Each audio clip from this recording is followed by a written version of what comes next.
அண்மை செய்தியை பார்த்து வருகிறோம். நாம் தமிழர் கட்சி ஒருங்கிணைப்பாளர் சீமானின் முதல் மனைவி விஜயலட்சுமியா என்று உயர்நீதிமன்றம் கேள்வி எழுப்பியிருக்கிறது. இது தொடர்பான கூடுதல் விவரங்களை செய்தியாளர் மதனிடம் கேட்கலாம். மதன், முழுமையான விவரங்கள்.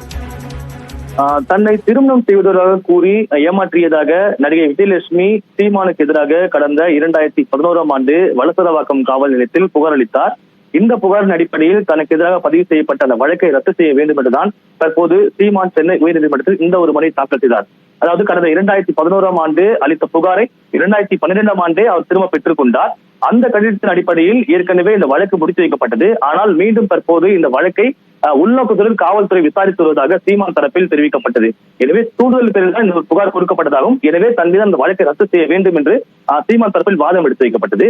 ஆனால் காவல்துறையை பொறுத்த வரைக்கும் இந்த வழக்கு பாலியல் வன்கொடுமை வழக்கு என்றும், இது ஏற்கனவே குறித்து விஜயலட்சுமி வாக்குமூலம் அளித்து விட்டார் என்றும் அது சீலிடப்பட்ட கவரில் தாக்கல் செய்தார். அது மட்டுமில்லாமல் காவல்துறையிடம் இந்த வழக்கை மீண்டும் விசாரிக்கும்படி விஜயலட்சுமி கேட்டுக் கொண்டதாகவும் தெரிவித்திருந்தார். குறிப்பாக கடந்த 2008ஆம் ஆண்டு மதுரையில் உள்ள ஒரு கோவிலில் சீமான் மற்றும் விஜயலட்சுமி இரண்டு பேருமே மாலை மாற்றிக் கொண்டதாகவும் ஒரு விளக்கத்தை காவல்துறை தரப்பில் எடுத்து வைக்கப்பட்டது.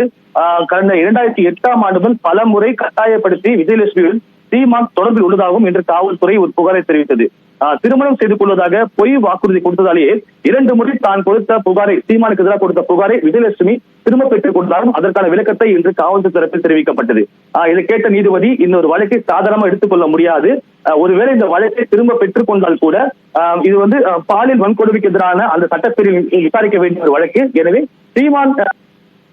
சீமானுக்கு எதிராக கொடுக்கப்பட்ட புகார் மீது காவல்துறை தொடர்ச்சியாக விசாரணை நடத்த வேண்டும், 12 வாரங்களுக்குள்ளாக இறுதி அறிக்கை தாக்கல் செய்ய வேண்டும் என்று தெரிவித்து சீமான் தாக்கல் செய்த மனுவை என்று தள்ளுபடி செய்து ஒரு உத்தரவு பிறப்பித்துள்ளார்.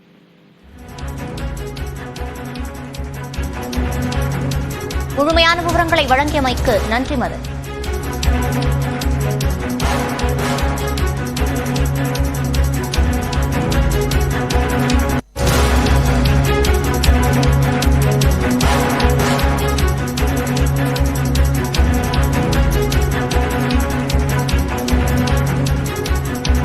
தற்போதைய செய்தியை பார்த்து வருகிறோம். மயிலாடுதுறையில் சாராய வியாபாரிகளால் 2 இளைஞர்கள் கொல்லப்பட்ட விவகாரத்தில் ஆய்வாளர் மீது தற்போது நடவடிக்கை எடுக்கப்பட்டிருக்கிறது. கூடுதல் விவரங்களை செய்தியாளர் கிருஷ்ணகுமாரிடம் கேட்கலாம். கிருஷ்ணகுமார், என்ன நடவடிக்கை எடுக்கப்பட்டிருக்கிறது? மயிலாடுதுறை மாவட்டம் முட்டம் கிராமத்தில் பிப்ரவரி 14ஆம் தேதி 2 இளைஞர்கள் சாராய வியாபாரிகளால் வெட்டி படுகொலை செய்யப்பட்டார்கள். இந்த விவகாரம் தொடர்பாக அன்றிரவே சாராய வியாபாரிகள் 3 பேரை போலீசார் தங்கதுரை, மூவேந்தன் மற்றும் ராஜ்குமார் ஆகிய 3 பேரை போலீசார் கைது செய்திருந்தார்கள். இதனிடையே பொதுமக்களின் பலத்த போராட்டத்தின் காரணமாக விசாரணையை துரிதப்படுத்திய போலீசார் அவர்கள் தங்கதுரை மற்றும் மூவேந்தனின் தந்தை மற்றும் தாயாரான முனுசாமி, மஞ்சுளா ஆகிய இருவரை இன்று காலை கைது செய்திருந்தனர். பெரம்பூர் காவல் சரகத்தில் உட்பட்ட பகுதிகளில் சாராய புழக்கம் அதிக அளவில் இருப்பதாக அப்பகுதி மக்கள் தொடர்ச்சியாக குற்றம் சாட்டி வந்த நிலையில் பெரம்பூர் காவல் ஆய்வாளராக பணியாற்றி வந்த நாகவள்ளி தற்போது பணியிட மாற்றம் செய்யப்பட்டுள்ளார். அவருக்கு பதிலாக தஞ்சாவூர் மாவட்டம் சுவாமிமலையில் காவல் ஆய்வாளராக பணியாற்றிய மலைசாமி மயிலாடுதுறை மாவட்டம் பெரம்பூர் காவல் நிலைய சரகத்தில் காவல் ஆய்வாளராக தற்போது நியமிக்கப்பட்டுள்ளார். விவரங்களை வழங்கியமைக்கு நன்றி கிருஷ்ணகுமார்.